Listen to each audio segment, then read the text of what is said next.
A day in the life of Ate Eloisa! Hey! Magdidilig kami ng halaman. Siya lang pala. Nagbibideo lang pala ako. Mamaya ako sa palayan. Ano po yung mga halaman na yan? May sitaw ho, okra. Nakaharvest na po kayo noong nakaraan. Hindi naman ho namin binibenta. Pang sarili lang po. Sarili. Pag may humihingi, hindi yun. Pero at least po healthy. Itong ginagawa niyo po na to, ito yung sa araw-araw na talaga to. Opo. Na routine. Sa umaga, tapos sa hapon, magdidilig ulit po sa hapon. Ayun. Kuha ulit ng tubig. Di pa tapos eh. May mga TikTok shop ka rin po, ganun. Meron po. Tapos, yung mga nagpapa-order po ako ng mga kakanin, mga katulad ng mga Graham. Pag gumagawa lang ako kapag may nag-PM po sa akin na mag-order ako. Marami ka rin po palang iba pang mga racket Opo, kailangan. na mga extra income. Pagkakakitaan. Mga sabon-sabon. Sabon-sabon. Kumukuha po ako dun sa kapatid ko. Sayang din po kasi.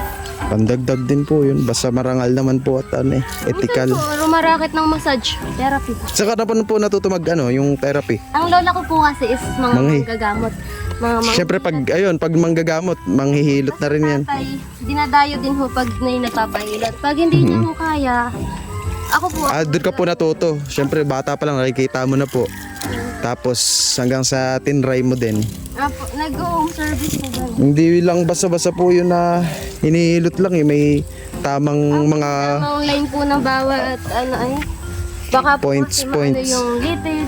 baka maya. Imbis na guminhawa, lalong nabugbog eh. Naano ko naman po yun nung ako'y sa barko. Meron po kasing matanda na halos hindi na humakalakad.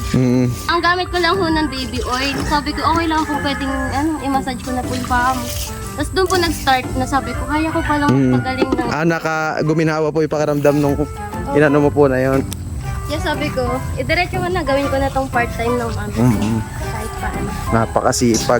Kami, magtatalok. Pangunahing kabuhayan nila Ate Eloisa at saka ng pamilya niya. Yung sa tubigan. Ayan guys.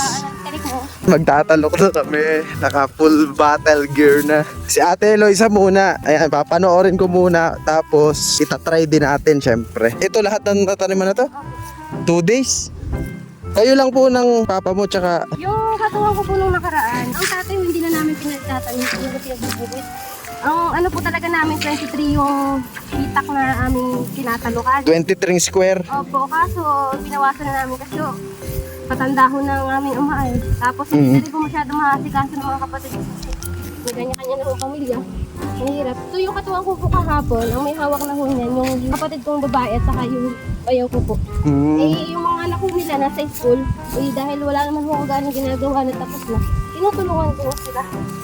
Tapos yun, bahagi-bahagi, magkatuwa ko din ako sa pagdaan sa mga Si Ate Eloisa muna. Tiniraan niya po ako dito ng 1 square kasi dapat kahapon pa ako dito ay nagkaroon ng urgent matter kaya ayan, itong 1 square na lang po na yan yung wala pang tanim.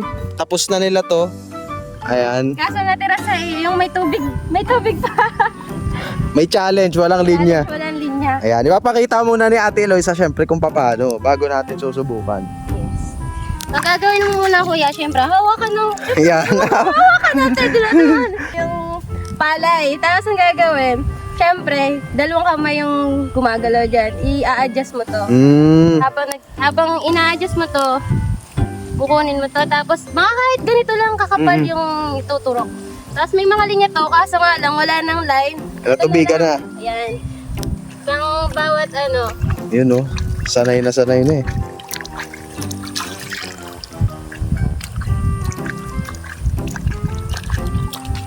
Ayan. Tapos, ikaw naman. Ayan, ako naman.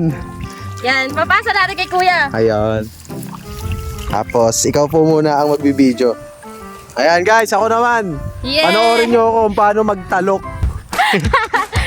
Go kuya. Ayan, muna tayo. Carry mo yan. Tapos, Yan. Kuya, gagalaw mo yan sa kamay. Yan isa. I-adjust mo. gaganon-ganon. Yan.